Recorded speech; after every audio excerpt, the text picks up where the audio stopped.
Good morning and a very warm welcome to you all to this Unfinished Festival, which I have the pleasure of attending for the second year. I'm very, very glad to be here. I had the pleasure of meeting our speaker, Angélica, last night for the first time in my life, and got a little bit of a sense of what her talk was going to be about today.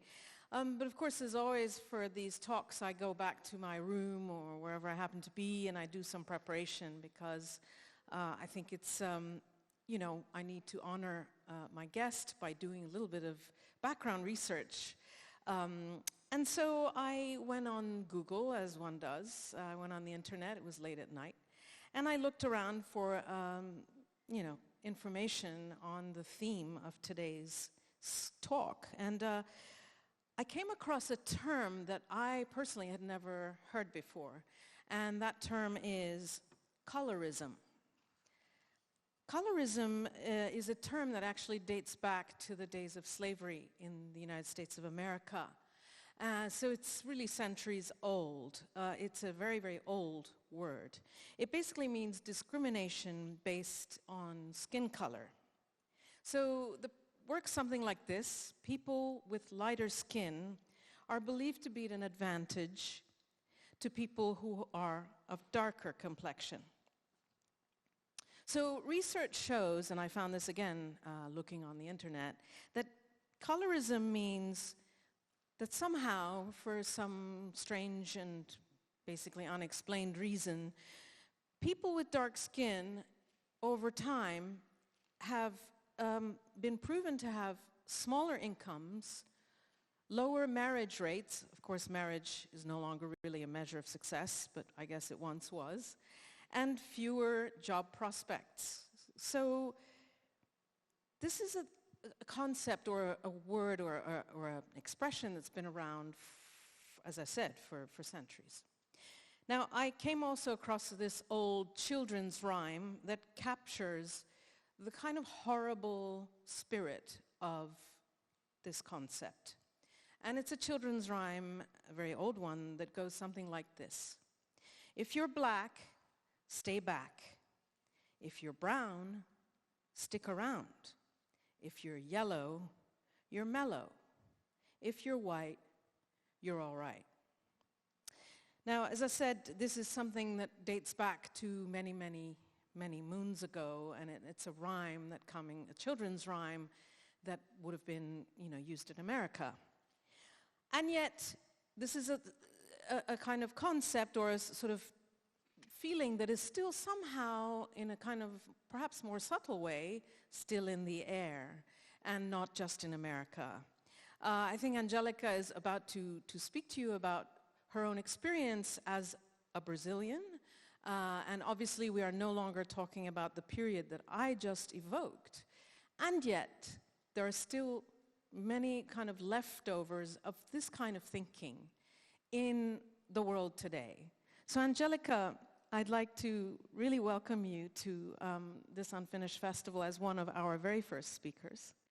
And I would like to then over to you and ask you to make this wonderful presentation, which will last about maybe, 10, 15 minutes, and then I will immediately open it up to your questions. If you don't have any, I might ask some. Thank you.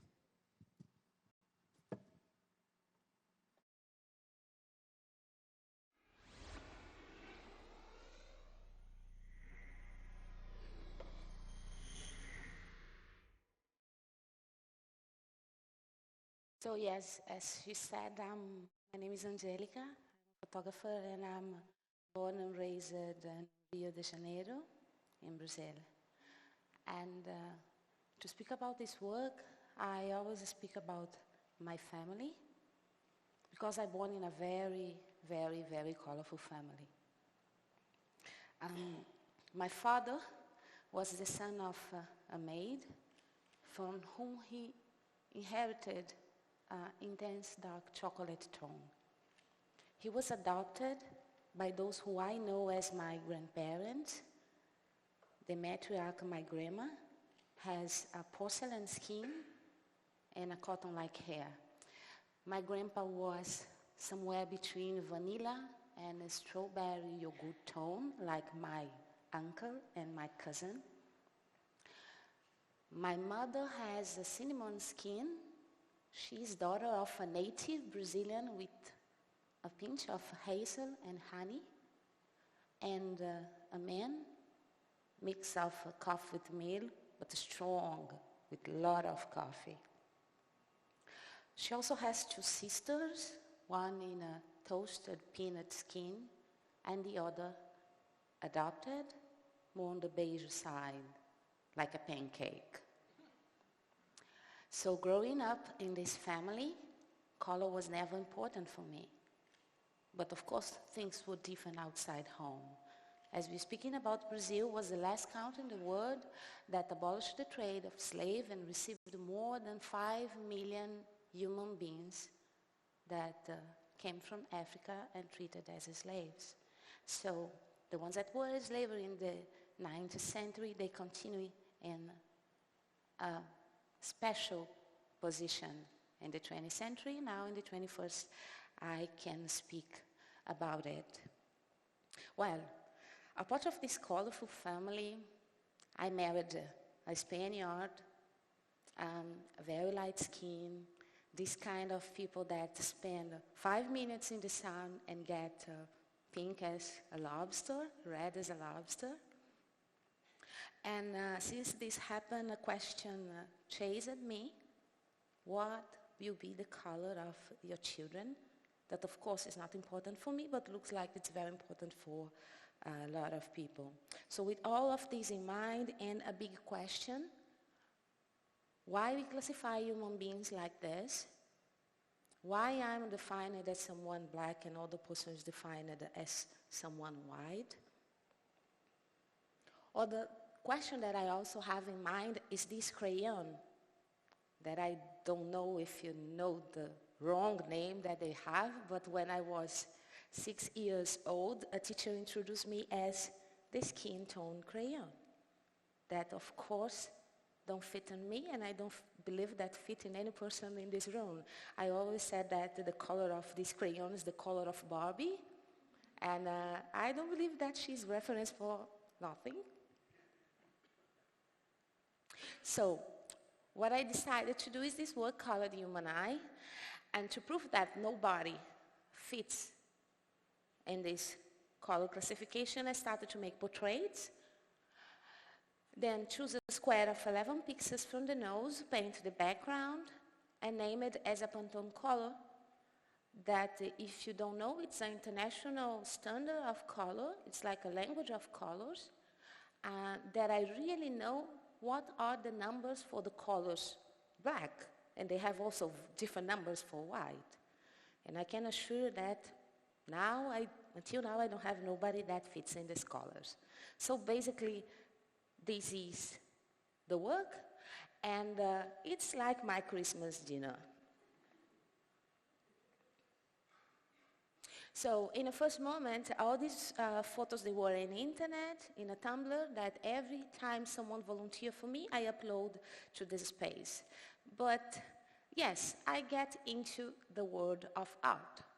And I have exhibitions like this, that in some way I felt that I'm not delivering the message in the perfect place. Because it was curious, I was living in Madrid, and this was one of my exhibitions, and nobody that looks like me get into this place. Well, I will show another example of an exhibition. This is like the first time that Humanae connected with science. This is in the Museum Leonardo da Vinci in Milan, and it's a museum of science and technology. And they invite me to have a piece in this museum explaining that we were searching exactly for the same thing. And we as human beings, we are a giant encyclopedia, and then in the last book, in the last pages, you will have different letters that will make you unique. And in some way, it's exactly what I'm trying to do with the photos, so that's why it's in genetic department of a science museum. But what I found as the perfect place to exhibit this work was exactly in the middle of the street, because this kind of dialogue can happen, and I'm able to connect with him that maybe will never get into a museum because he really believes that he don't belong to that space. And this became like a kind of routine in the work. So this is in Habitat 3, that's the meeting of United Nations to speak about the future of the city and speak about diversity.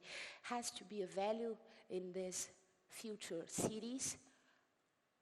This is in the World Economic Forum in Davos, and was the first time that they put something in this famous gray wall with flags. And I'm not sure if the leaders believe in my work or my statement, but they have to pass through my photos to get into the conference room. So how it functions, how I make photos, and I will show you just one example. This is in Chiasso. It's a city in Switzerland that is in the border with Italy. We rent an empty store in the main room, in the main street of the city.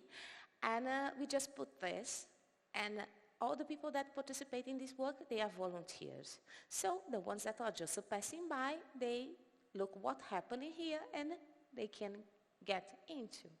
But of course, the idea of this work is really create bridges and connection.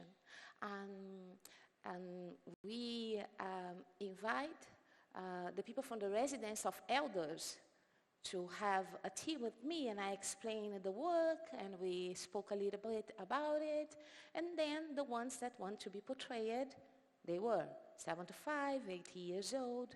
Then the classes for migrants that just arrived, the Italian classes in the city, they were in my studio. So we have refugees from Syria, Lebanon, Eritrea that were in the studio just speaking with me, and it functions the same way. If you want, you can be part of this. So some of them want to be part of the work.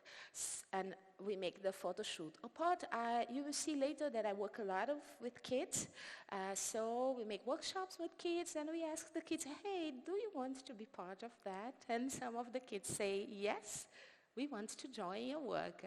And we create the Piazza del Colori, that was a square that during 3 months was point of connection between the citizens, and people that live in the same city and never will speak, connect, or be with each other. They were celebrating their own diversity in this space.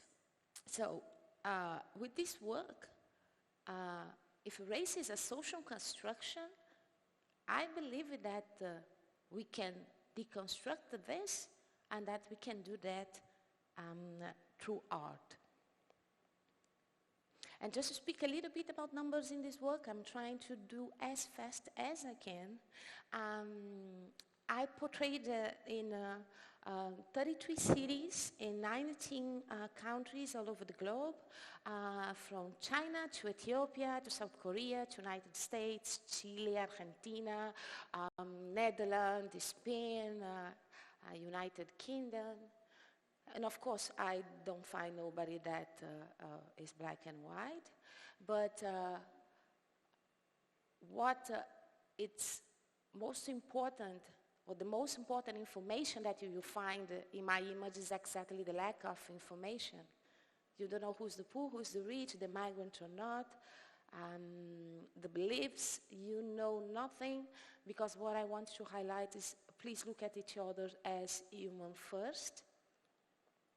And I portrayed it in the headquarters of UNESCO. I lived in Sicily and portrayed refugees that cross the Mediterranean in boat, and favelas in Rio de Janeiro, and the TED conference, and you don't know who belongs to the Forbes list, or who is someone that really crossed the Mediterranean by boat. But there was a moment that I'm in the right spot speaking about it, and I decided to make a change, and I jumped from this beautiful museum space to this. let's go back to school.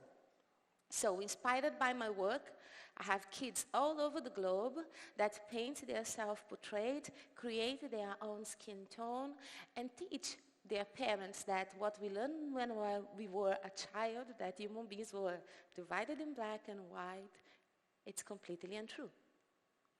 So we do everything with the same materials and with the same colors. We were able to create the color of everybody in this room because basically the concept is that we are made of the same material and each one of us is uniquely different.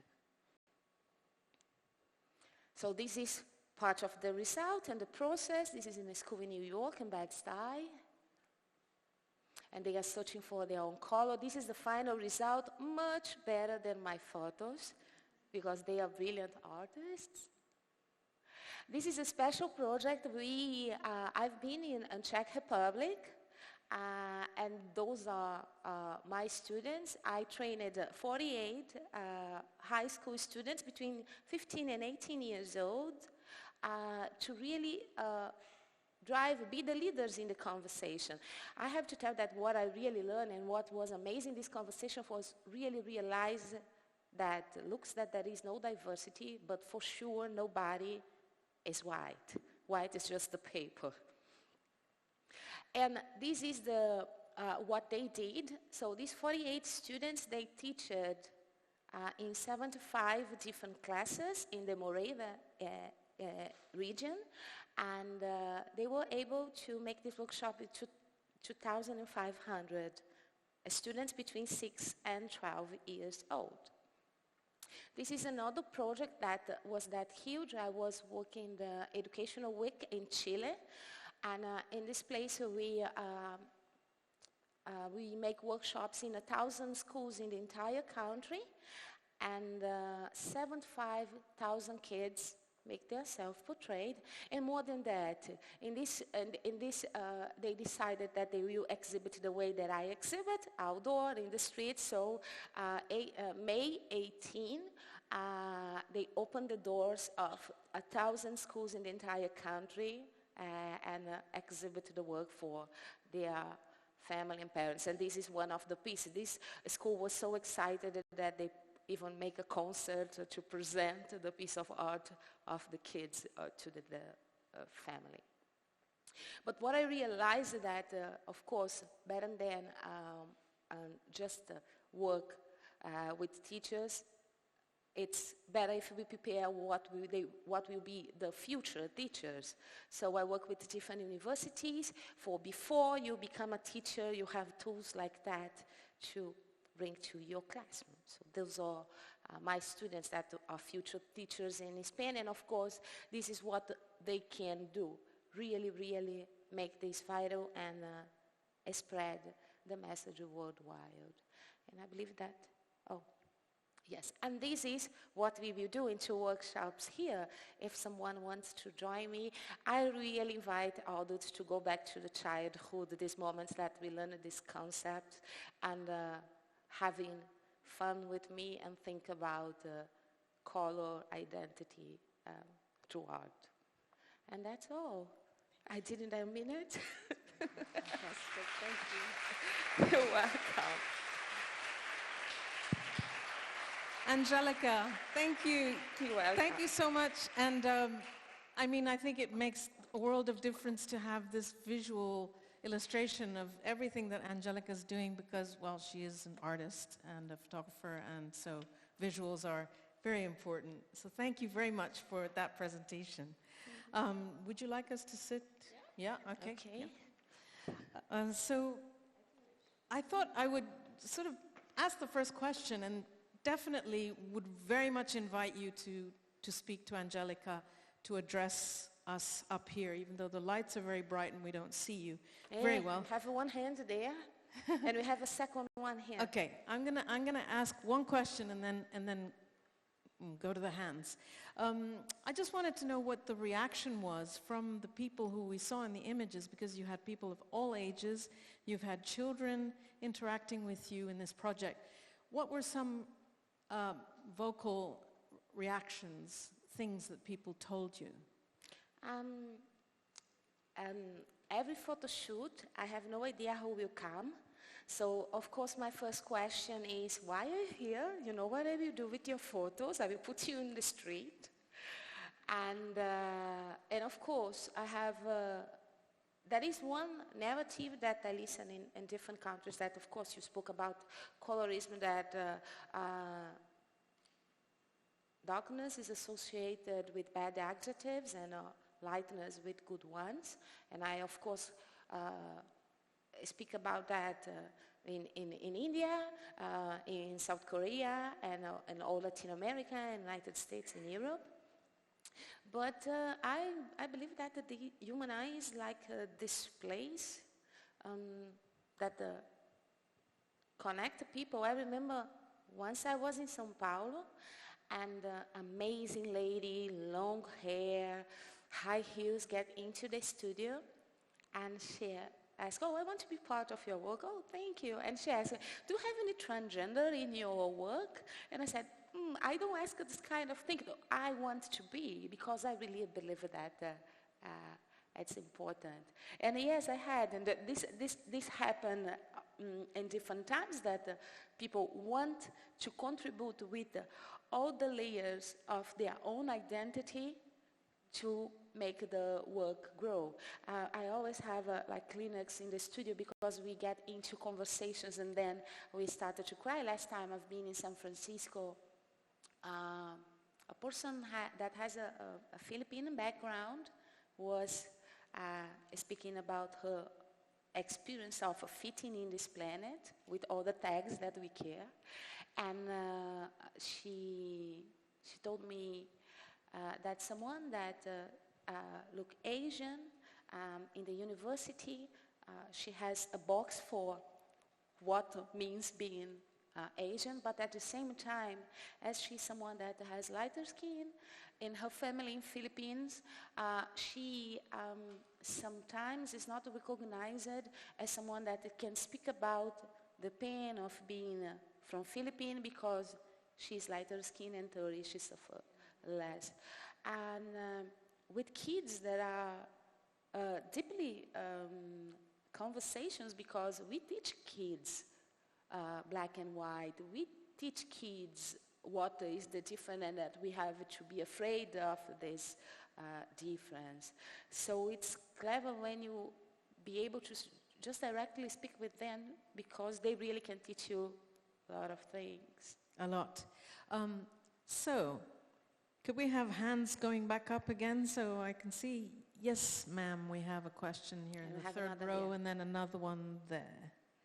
Yes, we'll come to you next. Please go ahead. Do you have a microphone? Who has a microphone? I have. Can I speak? Can I ask you just to introduce yourself so we get a sense of...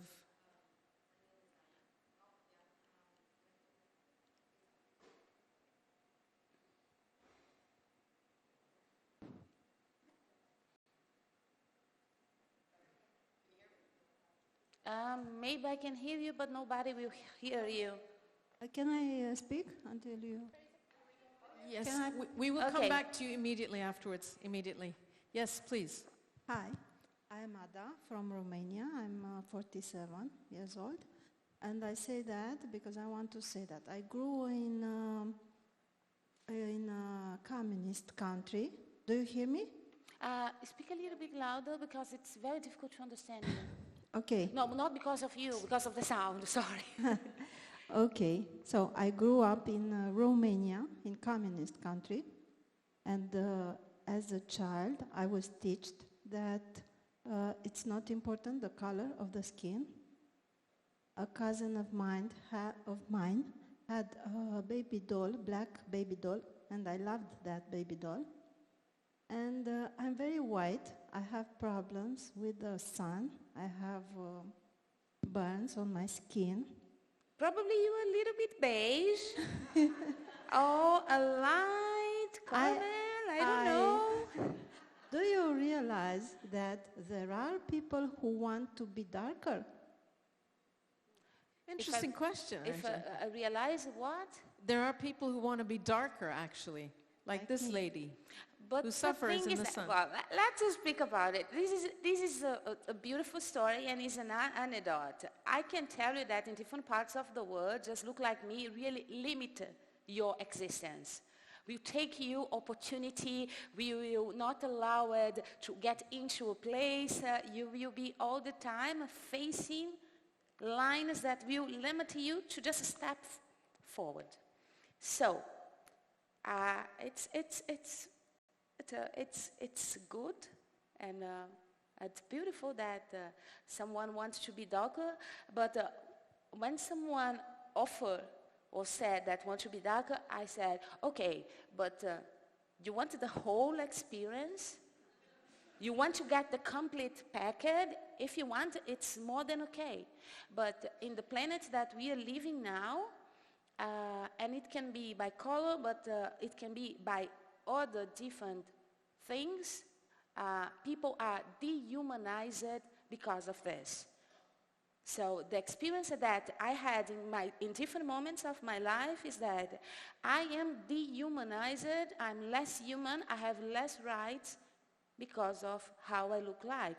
But it can be because of other things. I always explain that if a woman is paid less than a man, she has less value, she is dehumanized. When you speak that someone that is from a different country and it's living in yours deserve less rights, you are dehumanizing this person. You are saying that he deserves less, that he is less human. So I like this idea that you want to be darker, but I don't know if you really want the complete package. Yeah, because I was listening. Angélica has fantastic videos you can watch on YouTube, and one of them is an 11-minute TED talk that she gave. And I remember, Angélica, I think it was in that one that you were talking about how you were mistaken for all kinds of different people, like you were mistaken for the childminder or something. Can you kind of, because just to that point. Yes, and I just insist in these points if people really ask. I really, and I speak this in the end of the talk, I really try to speak for a place of love and for connection, because as you can see, and I don't know if you saw, I'm what you call white, because I can recognize in myself that of course I'm African descendant, but I'm a European descendant and I'm a native Brazilian, and I have all this inside of me. But yes, because my appearance of being African descendant in Brazil, every time I have to pick my cousin in the French school, I was always mistaken by the nanny in the server, because someone that looks like me can have a family member studying in the lycée, or mistaken by prostitute just because I was close to my grandma's house that live in Ipanema, very expensive neighborhood in Rio de Janeiro, and someone that looks like me has to be. If I'm stopped in the corner, I have to be a prostitute. Doesn't matter if I dress like this. And, but this happens all the time. So every time I have to take a business flight, so people reject through business? Yes. So what about, I don't look like someone that go on business? Yes, I do. And you were speaking about the videos, and I have another work that speak about that. And I don't know if I will have any Spanish speaker, but I know that Romanian is a Latin language. It's called the desenredo. That is disentanglement, and desenredo has two meanings. The word has two meanings in Spanish. That is disentanglement, that is enredar el pelo, and enredo is the same as a story, narrative. So I speak that every day, every morning, and I get up and I wake up and I desenredo, and disentangle, not just my hair, but all the narrative that was constructed for someone that looks like me.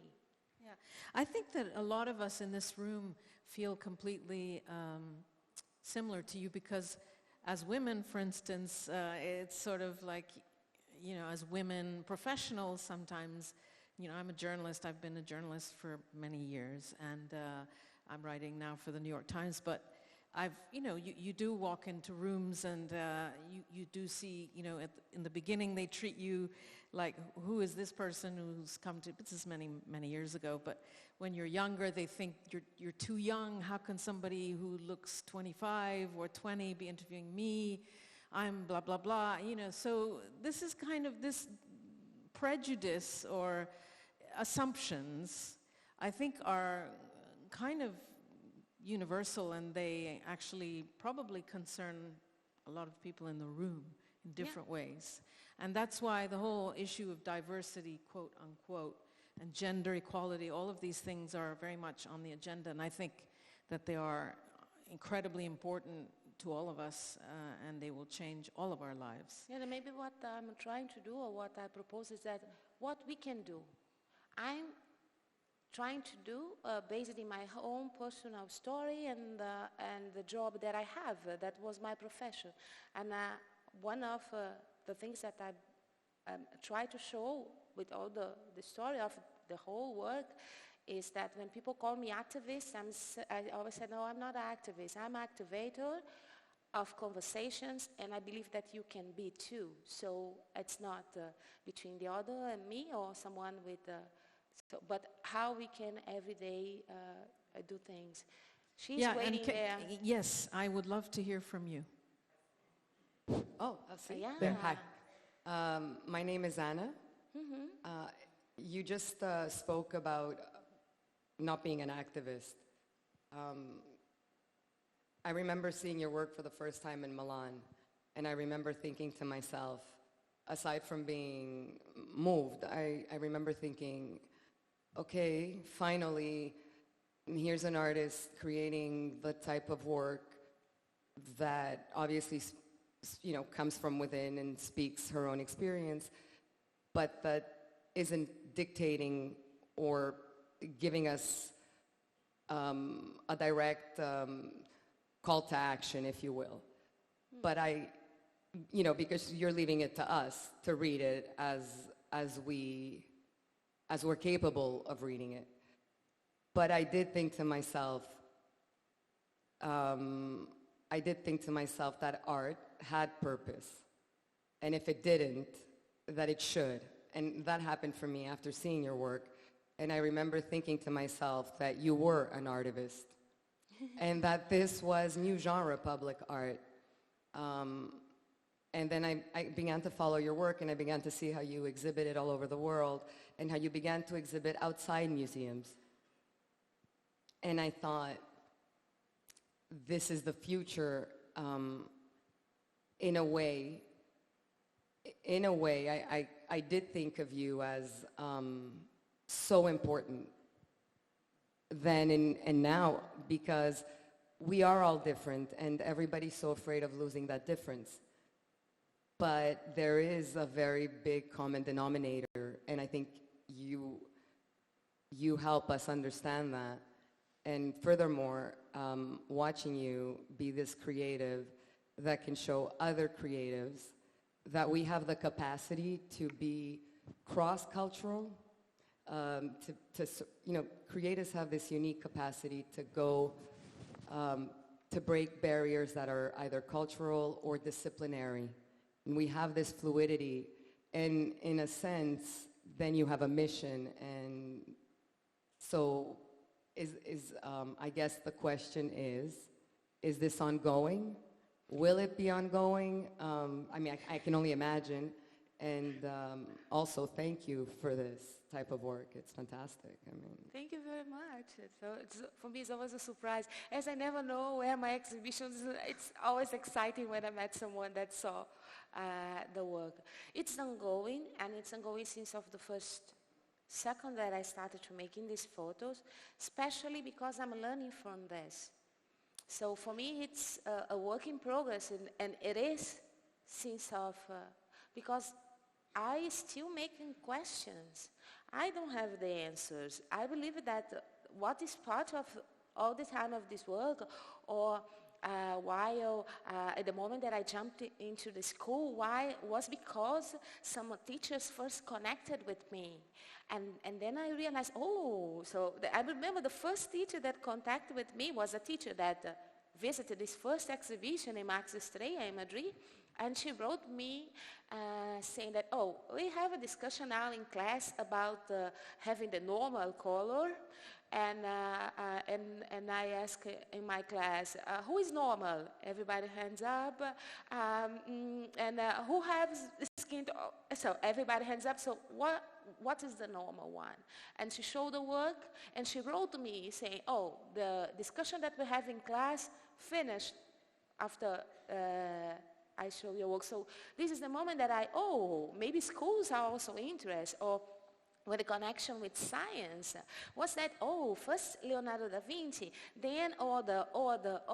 And next year, we will have an exhibition called Color in Nature in the American Museum of Natural History.